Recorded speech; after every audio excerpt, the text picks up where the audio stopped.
Roki Sasaki is about to make his 6th big league start. You can see the improvement each time out. He posted a 5.79 ERA in his first 2 starts, 9 walks in just 4 2/3 innings. The whip is close to 3. In his last 3 starts, though, he's gone 4 innings, then 5 innings, then 6 innings. Over those 3 starts, 7 walks in 15 innings, 2.40 ERA, and the whip is just a little bit over 1. And Roki Sasaki was actually in line to pick up his first major league win last Saturday in Texas until the Rangers were able to scratch across a couple runs against the Dodgers bullpen. So maybe tonight is the night for Roki's first major league W. Let's head back inside, check in once again with Kirsten, joining us live with more on Roki. Hi there, Kirsten. Hi, John, and hopefully today is the day that he gets to pick up his first big league win, and you talked about it. In his last outing in Texas, he was excellent, being able to get through 6 innings, but there was a bit of a drop-off in his velo. Dave Roberts was asked if that was something he was concerned about, that it might pick back up today, and also just what he's been seeing from him. And they also gave some updates on Shohei Ohtani, who picked up his bullpen today, and then also Tony Gonsolin. I think that there was certainly a drop. But he held it. I do think that there's more in there if he wants to have it. I do think there's a little bit of a governor in there to try to command the baseball. And so I guess for me is, you know, being able to strike the secondary, sequence the right way, and command the fastball. And if he can do that, then he's going to get major league hitters out. And so we've seen the other side where there's the overthrow, no command of the fastball, and that just didn't bode well for us. It was 31 pitches, and everything that I've heard, it was a solid pen, but I don't know what that's going to do as far as the preceding week, but everything, he came out of it really well. It's still all fastballs, splitters? Fastballs, splits, and 2-seam, 4-seam, and then the split. Is Gonsolin online to start Wednesday? He threw a pen today. And so he is online to start here this week, and that makes a lot of sense. So with Tony Gonsolin being with the team now, he's looking forward to hopefully that next start. Dave Roberts didn't confirm it just yet, but it does sound like he could be online to have the start on Wednesday, And even with talking to Tony, he said that his last outing with OKC, it was in Salt Lake City. He was able to get through 5 innings. Said he felt really good. He needed that outing, but he's ready to make that return back to the big league mound, guys. All right, it'll be nice to have the Catman back in this Dodgers rotation. Kirsten, thank you very much. Though tonight it is Roki Sasaki's turn in the rotation. And when we saw him debut, Nomar's first start in Tokyo, first one here at Dodger Stadium, he was showing a lot of nerves, which is to be expected for a 23-year-old just first breaking in. But over his last 3 starts, we've seen him get a little bit stronger, the command a little bit better, and starting to pitch deeper into the game, too. Yeah, he has looked a little bit more confident over the last couple of games, which is good to see, and they need him to go deeper in the game. You know, Dave Roberts was asked about the velocity, and he said, listen, I think there's a governor. Why? Because command is critical for him. For him to be successful, that is more important. You know, it is always good to, if you have to dial it back, but you're able to command your fastball, and you know you have that extra in the tank, you pull it out when you need to. But it's really about hitting your corners and making those quality pitches. You know, we talk about going deeper in the games, and that is great, but he still has a lot of base on balls. When you look at the percentage, nearly 20% of batters he's faced, it's been a walk, and that's way too high, and he's really got to reduce that. So it's a matter of being competitive, a competitive pitch right out of his hand, because we know he has the movement, and we also know his off-speed pitch. Listen, his off-speed pitch right now, hitters are batting against under 100 on his split finger and his breaking ball, so you know that's there, but it's not as effective if you don't have that fastball command. So if he has that fastball command and then he's able to go to that secondary stuff, watch out. That's the biggest key. He's healthy. So that's not a velocity issue. It's a command issue. He wants to make sure he's throwing strikes. So if you dial it back a notch, 2 or 3 or 4 miles an hour, as long as you're hitting your spot, you can be effective, especially with the off-speed pitch that he possesses. That fork ball / split to go along with that breaking ball, devastating. But the most important thing, you have to command that fastball. He understands it. Now he's starting to get more and more confident and comfortable at the big league level. So you have Roki Sasaki still trying to establish himself. You've had the injuries to guys like Blake Snell and Blake Trinan as well, Jerry. The Dodgers pitching staff as a whole, 3.85 ERA. That ranks 19th in the big leagues, giving up 21 runs during this 3-game losing streak. We know they're going to be a lot better as the season moves along, but right now they're still trying to find their footing. They're trying to find their footing. Obviously, injuries have taken its toll a little bit. I think it's going to be opportunity for some young guys. We saw Ben Kasparis make a spot start as well. Maybe a couple guys from AA or AAA get an opportunity as the season goes along. But the biggest thing is making sure we get all these guys healthy. Blake Snell, number one. He's one of our aces. Dustin May has been outstanding. He had one hiccup against the hottest hitting team in all of baseball. I'm going to give him a pass on that. I think he rights the ship his very next start.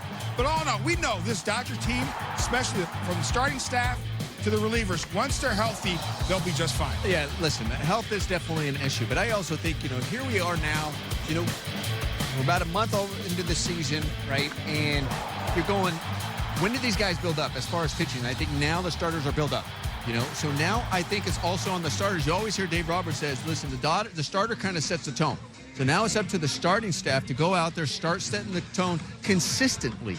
Obviously they've had some injuries here and there, but at the same time, on a consistent basis, we know these guys are great. They have a plethora of aces. They are studs out there. But going out there and each and every one of them acting like they're the ace and going out there and going deeper in their games, because I also think that'll help the bullpen. The bullpen has thrown a lot of innings, and obviously we always say they got to build up these starters. Well, now I think it's time. Now they're going in. Now we got to see these starters really going to that 6th, 7th inning out there to try to get this bullpen a break. And if they do that, and we see that more consistent of the guy and the next guy and the next guy, I also think that's going to have the bullpen as well, because all right, getting some breaks, getting a couple of days here, getting some guys over there, getting some rest. So I think that will kind of help each other out. And it's going to be interesting to see if they continue with this once-a-week plan for Roki Sasaki and also Yamamoto, because they're in a stretch right now where they're just starting playing 16 games in 17 days, or do we see more bullpen games? Still more to come here from Dodger Stadium this season. It's been a revolving door of updates on the pitching staff. Today is no different. Michael Kopech's been on the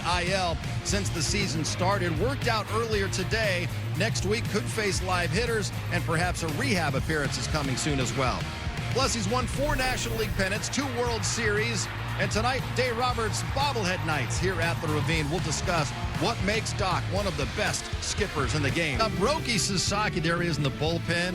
It's Dodger City Connect Saturday. Jerry, Roki's coming off that 5th starts tonight, looking for that first Major League win. Went 6 innings last time out, couple runs against the Rangers. What will be the key for him tonight? I think fastball command is so important. I know we say this a lot, but especially for guys with the split, fastball command down in the zone, use that split. Yeah, we do say that a lot, but it's true, Jerry. I mean, you'll even hear pitchers talk about it. Like, listen, I need the command in my fastball to set up my other pitchers. We're talking earlier to Kirby Yates. He was talking about that as well. And we know the amount of base on balls that he has had. He's had quite a bit this year, so having command will be key for Roki.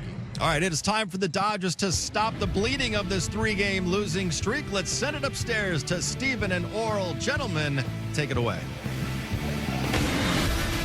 Thanks so much, John. Folks streaming in on this Saturday night at Dodger Stadium, bundled up, preparing for what is forecasted to be a chilly evening at Blue Heaven on Earth. Game 2 of a 3-game series for the Dodgers against the Pittsburgh Pirates. Time to say hello from the broadcast booth. Alongside Ora Hershiser, I am Stephen Elson. And while the skies are a little gray, they are not falling. But the Dodgers have struggled the last few weeks. They have lost 10 of their last 18 games. Yeah, and it feels worse because of the last 3 games. This losing streak, their second one of that length. And when you look at it, 10 runs in Chicago, they lose. 7 runs the next day, they lose. 3 only give up 1 earned run yesterday, and they lose. It's bad timing right now. Well, as we welcome in Kirsten Watson, Kirsten, all 3 of us, everybody can talk about what the Dodgers have done, need to do, and will do moving forward.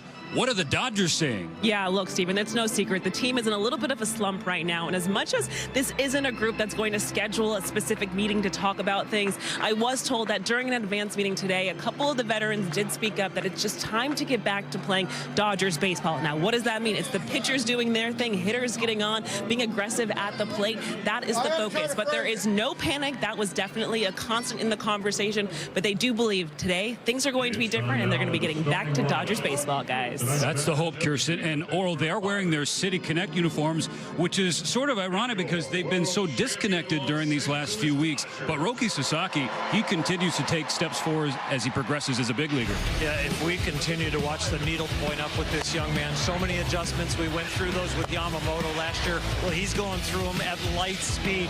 He's finding out that he needs his slider. He threw more of those against Texas. And you know what? If you worry about him, that ERA at 3.2, it's in the upper 40% of the National League, and that's with the early struggles. And if you talk about the batting average against at 186, it's 5th in the National League. Throw strikes, young man, you're going to get him out. Coming off a career-long outing in Texas, he's back at home where it is Dave Roberts bobblehead night, celebrating a decade of Doc. We're going to celebrate the first pitch of this game on the other side on Sportsnet LA. Long limbs, 6'7" now center fielder. Transition from short back to the outfield. Did he go? Yes, he did. First strikeout of the game for Sasaki. Good movement and good redemption. Getting back the guy that hit the home run.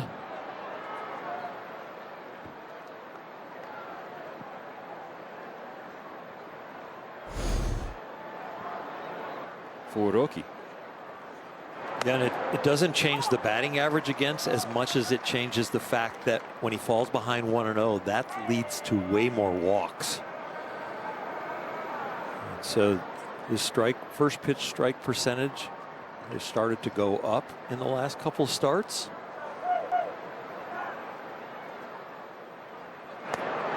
Strike 3. So after missing the zone with his first offering, he gets Valdez after the next 3 pitches. I think these early statistics on breaking him down, it points him in a direction of what he needs to kind of adjust and do, but it's not. He has this one. That would honestly, that would be amazing if he did. Can you imagine? Just an entire room full. Beginning of my career, I want every ball. Get a hit. It'd be hard with the home runs.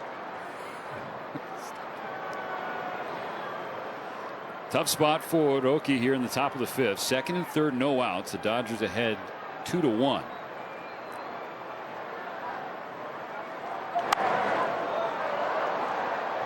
Fastball at 97, shot foul by Kiner Falefa to stay alive. Well, if he wants to go fork ball right here, you got to trust your catcher. You got to throw it a little lower than the one Pham hit. There it is. It's filthy. And he made a perfect adjustment. The one that Pham hit probably would have ended up ankle high. This one ends up in the dirt. And boy, that comes in like a knuckleball sometimes. 3rd strikeout for Sasaki. 4 more to go for him in the Dodger bullpen to get you a free Jumbo Jack tomorrow. And Jack in the Box in LA after you buy a large drink. Last night we saw Paul Skeens throw a career-high 108, and Skeens said afterwards he feels like he could throw 140, 150. Of course, that's not the era of baseball we live in now.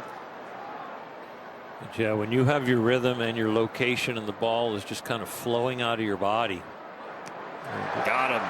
Very few times are you making adjustments out there, because every time you go out there for your warm-ups, you're like, oh, it's still there. No adjustments needed. And so you're just going out there.